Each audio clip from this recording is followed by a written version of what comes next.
A massive crystalline ship emerged near Jupiter's orbit, casting prismatic light across space. The vessel's surface rippled like liquid glass, self-repairing microscopic fractures from its journey. At NASA's Deep Space Communication Array, Dr. Sarah Chen stared at her monitor, analyzing the unusual energy signatures emanating from the ship. "These patterns, they're not random," she muttered, adjusting her wire-rimmed glasses. The quantum computer processed terabytes of data, revealing structured sequences hidden within the cosmic noise. Sarah's fingers flew across the holographic keyboard, implementing new algorithms to decode the alien transmission. Colonel James Richardson entered the control room, his presence adding tension to the already charged atmosphere. "Dr. Chen, Pentagon needs answers. What are we dealing with?" Sarah pulled up a three-dimensional projection of the signal analysis. "It's a message, Colonel. The structure suggests a highly advanced civilization, but there's something peculiar about the encoding." She highlighted segments of the transmission. "They're using universal mathematical constants as a base cipher, but the complexity far exceeds anything we've theorized possible." The crystalline ship began moving, its trajectory bringing it closer to Mars. Military satellites captured high-resolution images of the vessel's surface, revealing intricate patterns that seemed to shift and evolve. Sarah's team noticed the ship repairing battle damage, crystal formations growing and reshaping themselves into perfect geometric patterns. "Look at this," Sarah pointed to a particularly clear image. The entire ship appears to be one massive crystal matrix, capable of self-repair and possibly even adaptation. This technology, it's beyond anything we've imagined. The decoded message finally appeared on the main screen. "Greetings, developing world. The royal family of the Vexthor Empire acknowledges your progress and seeks audience. Prepare for diplomatic contact." Colonel Richardson's face hardened. "Royal family. Empire. This just got complicated." Sarah studied the subtle variations in the message's encoding. There's more hidden in the transmission. Multiple layers of data. Wait. She isolated a subset of the signal. "They've been watching us, Colonel. This isn't first contact. They'd been monitoring Earth for centuries." The crystal ship's surface suddenly erupted in a dazzling display of light, sending out pulses that matched Earth's satellite communication frequencies. Global networks experienced momentary disruptions as the alien vessels synchronized with human technology. "They're adapting to our communication systems," Sarah realized. The crystal matrix, it's not just their construction material, it's a living technology. Military commands worldwide went on high alert as more energy signatures appeared near the outer planets. The Vexthor ship had called for reinforcements, its crystal surface now pulsing with a steady, almost heartbeat-like rhythm. Colonel Richardson activated the secure line to the Joint Chiefs. "We need to accelerate Project Safeguard. If these royals turn hostile—" "Wait," Sarah interrupted, her eyes fixed on new data streaming across her screen. "The crystal matrix, it has vulnerabilities. Specific frequency ranges cause microscopic disruptions in its structure. We might have a chance if—" Her words were cut short as the main screen filled with a new message. "The Prince of the Vexthor Empire approaches. Resistance is unnecessary. Accept our guidance, and your species shall be elevated." Sarah and Colonel Richardson exchanged glances, both recognizing the subtle threat beneath the diplomatic veneer. Humanity's first contact with alien royalty was about to begin, and Earth's future hung in the balance. Prince Zarkak stepped into the United Nations Assembly, his crystalline armor casting rainbow patterns across the historic chamber. The alien royal stood 9 feet tall, his translucent body housing swirling nebula of bioluminescent particles. World leaders held their breath as advanced translation matrices activated around the room. "Esteemed developing species," the prince's melodic voice resonated through the matrices. "The Vexthor Empire brings guidance to promising civilizations. Your nuclear achievements and space exploration attempts have caught our attention." Dr. Sarah Chen, seated among the scientific advisors, monitored the translation software on her quantum tablet. The matrices showed concerning discrepancies, subtle alterations in meaning that painted a different picture than the prince's actual words. "We offer you advancement beyond imagination," Zarkax continued, gesturing with crystalline fingers. "Your world shall join our protectorate, receiving technologies centuries beyond your current capabilities." The UN Secretary-General leaned forward. "And what does the Empire expect in return, Your Highness?" Sarah's tablet highlighted a critical mistranslation. Where humans heard mutual cooperation, the prince's actual words translated closer to necessary submission. Zarkax's internal lights pulsed with what Sarah recognized as amusement. "Merely resources your planet considers common. Water, minerals, biological samples. A small price for elevation to our level of civilization." The Chinese premier stood up. "Earth maintains sovereignty over its resources. Any exchange must respect international law." The prince's crystalline form sparkled intensely. "You misunderstand. This isn't a negotiation. The Empire guides thousands of developing worlds. Resistance only delays inevitable progress."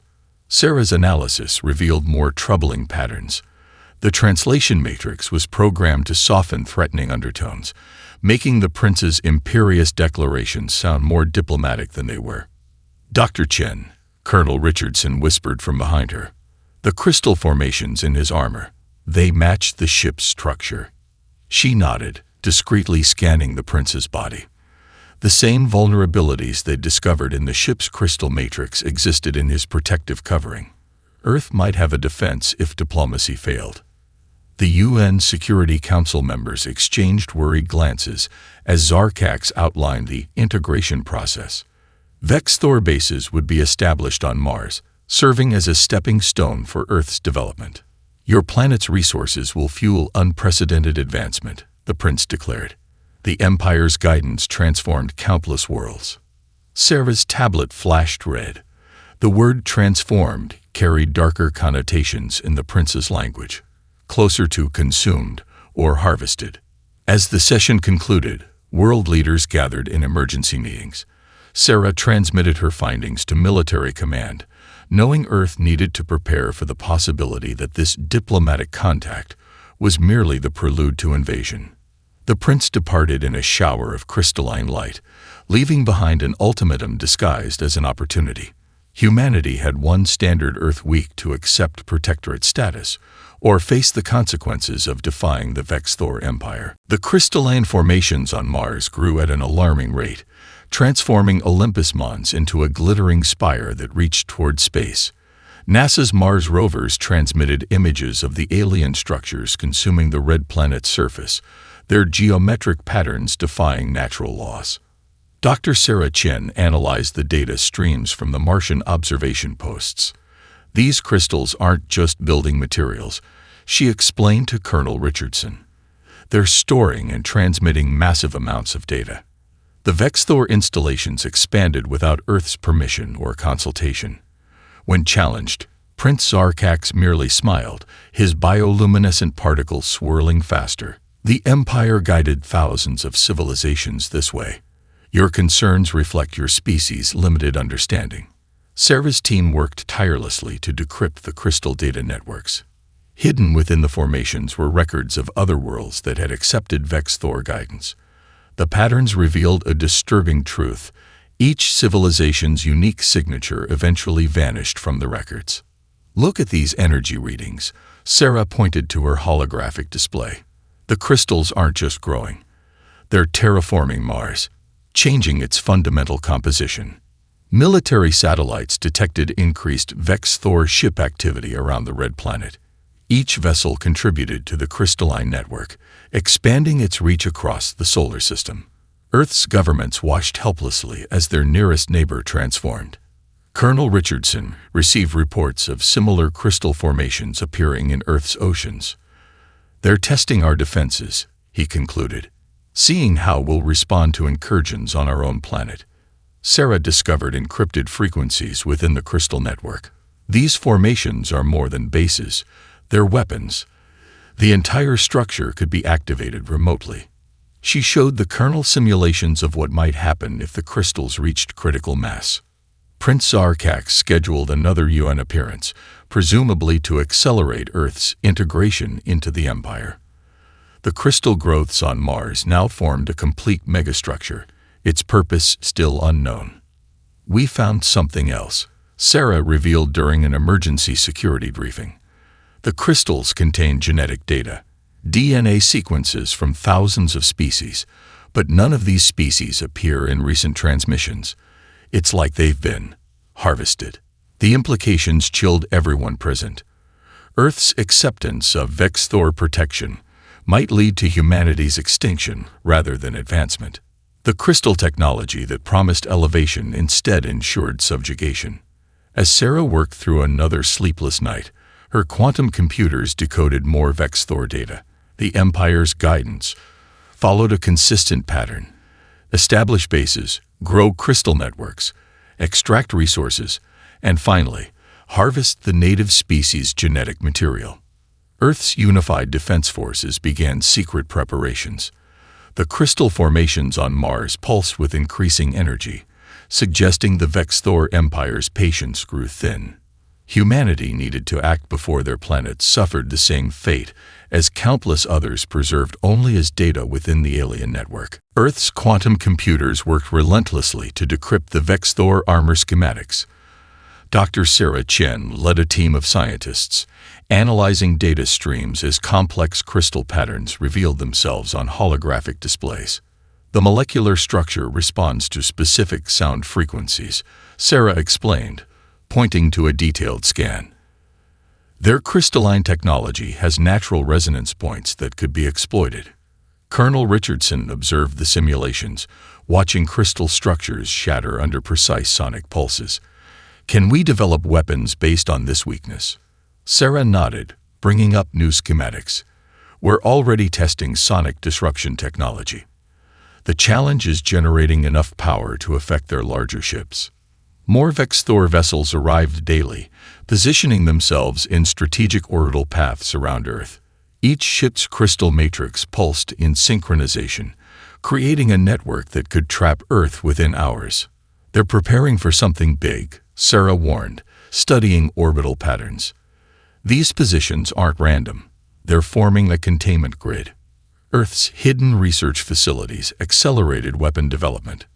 Scientists worked around the clock, testing frequency combinations that could shatter Vexthor crystal tech without harming Earth's infrastructure. Prince Zarkak transmitted regular messages, each more condescending than the last. "Your species' resistance to guidance wastes precious time. The Empire's patience has limits." Sarah's team made a breakthrough while analyzing the crystal network's communication protocols. Their entire empire relies on this technology, if we can disrupt it at the right frequency. Military satellites captured concerning images. The Vexthor ships were constructing massive crystal arrays in orbit. Each array pointed toward major population centers, their purpose ominously clear. "We found something else," Sarah announced during a crisis meeting. "The crystal matrices store consciousness. They're not just preserving genetic material, they're capturing entire species' minds." Colonel Richardson's expression darkened. "They're not guiding civilizations, they're collecting them." Earth's sonic weapon prototypes proved increasingly effective. Laboratory tests showed crystal samples shattering under specific frequency combinations, their stored data dissipating harmlessly. Sarah worked on a master plan, coordinating with defense forces worldwide. "We need to strike simultaneously. Their network is their strength, but it's also their vulnerability." The Prince's flagship entered Earth orbit, its massive crystalline form dwarfing all other vessels. The time for humanity's response approached, as Earth prepared to reveal its hidden defenses. Sarah made final adjustments to the sonic grid, knowing Earth's survival depended on precise timing. The Vexthor Empire's greatest mistake was underestimating human ingenuity and humanity's will to remain free. Earth's leaders gathered in a secure underground facility as communication satellites launched into strategic orbits. These sonic weapon platforms, disguised as ordinary technology, positioned themselves in an invisible grid around the planet. Dr. Sarah Chen monitored the deployment from her quantum command center. "Satellite network at 70% coverage," she reported. "Crystal resonance frequencies locked and synchronized." Prince Zarkax, oblivious to Earth's preparations, announced a grand ceremony to welcome humanity into the Empire. His message carried the usual condescension. "Your species shall finally embrace proper guidance." Sarah worked with military commanders worldwide, coordinating the response plan. The sonic platforms would activate simultaneously, targeting specific vulnerabilities in Vexthor crystal technology. "Their networks operate on quantum entanglement," Sarah explained during the final briefing. "Once we disrupt their primary matrix, the entire system becomes vulnerable." The prince's crystalline ships arranged themselves in ceremonial formation around Earth. Their positions inadvertently placed them within optimal range of the sonic weapons. Sarah prepared a special transmission, a data package containing evidence of Vexthor conquest, ready to broadcast through their own network. Once their defenses fall, every subjugated world will see the truth. Colonel Richardson oversaw military preparations from Orbital Command. Defense forces standing by. Sonic grid fully operational and awaiting your signal. The Vexthor ceremony approached. Prince Zarkax's flagship descended through the atmosphere, its crystal surface refracting sunlight in dazzling patterns. The Empire believed they approached their moment of triumph. Sarah's team made final calibrations to the sonic frequencies. Years of careful preparation culminated in these crucial moments. Earth appeared compliant, ready to accept its role as another conquered world. The prince prepared his grand announcement, unaware that humanity had decoded his technology's weaknesses. Earth's true capabilities remained hidden, waiting for the perfect moment to strike. Sarah watched her countdown timer, knowing that within hours, the balance of power would shift dramatically. The Empire's last mistake would be assuming humans would quietly accept subjugation. "All systems ready," she confirmed, her finger hovering over the activation sequence. Humanity will not become another entry in their crystal database. The grand ceremony began with Prince Zarkax's fleet arranged in perfect crystalline formation above Earth. His flagship descended through the atmosphere, its surface gleaming with imperial pride and disdainful confidence. "Today, humanity joins the Empire's guided worlds," the prince announced through global broadcasts. "Your resistance ends, giving way to proper evolution." Dr. Sarah Chen nodded to Colonel Richardson. Sonic grid activated. She pressed the sequence, sending precisely calibrated frequencies through Earth's hidden defense network. The effect was instantaneous. Crystal structures began vibrating, their perfect lattices disrupting under sonic assault. The prince's flagship shuddered, its surface developing spreading fractures. "What deception is this?" Zarkax demanded, his bioluminescent particles swirling chaotically. Before he could react, his fleet's crystal cores shattered like delicate glass sculptures. Sarah broadcast the encrypted truth package through the destabilizing Vexthor network.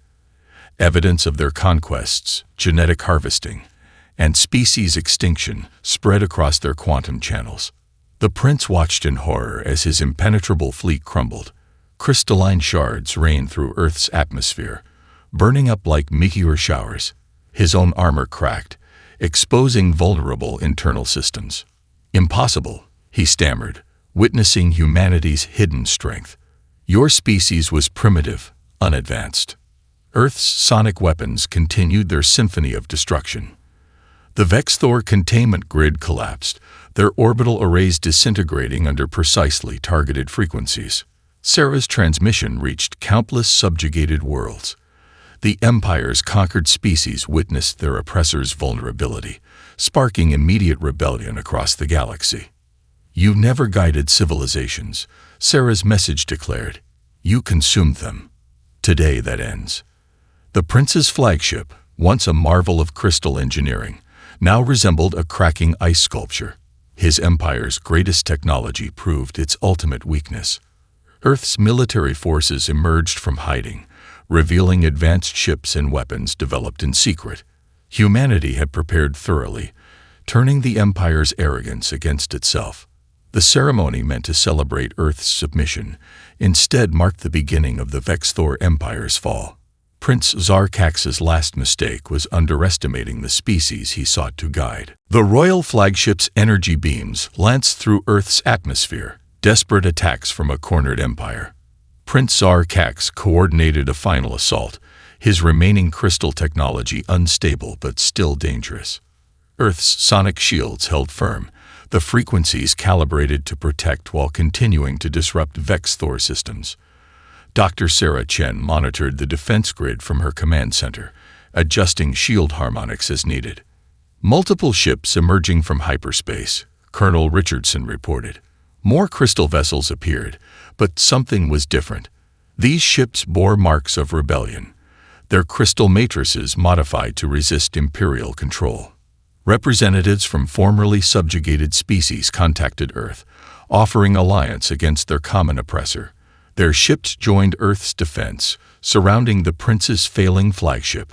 "Your empire ends today," Sarah broadcast across all frequencies. "Earth stands with those you try to harvest." The prince's bioluminescent particles dimmed as he realized the full scope of his defeat.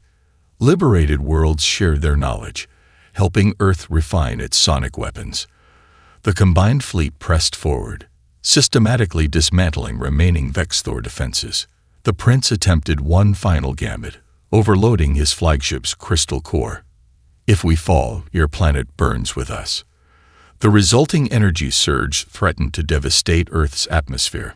Sarah quickly recalibrated the sonic grid, focusing all power on the overloading core. The precise frequencies contained the explosion, channeling its energy harmlessly into space. Earth's scientists worked with alien allies, developing countermeasures against future crystal technology threats. The prince watched helplessly as his perfectly planned conquest crumbled. "You could have been partners," Sarah transmitted to the failing flagship. "Instead, you chose domination." The message echoed across space, reaching every world that had suffered under Vexthor rule. The combined fleets surrounded the royal flagship, sonic weapons primed.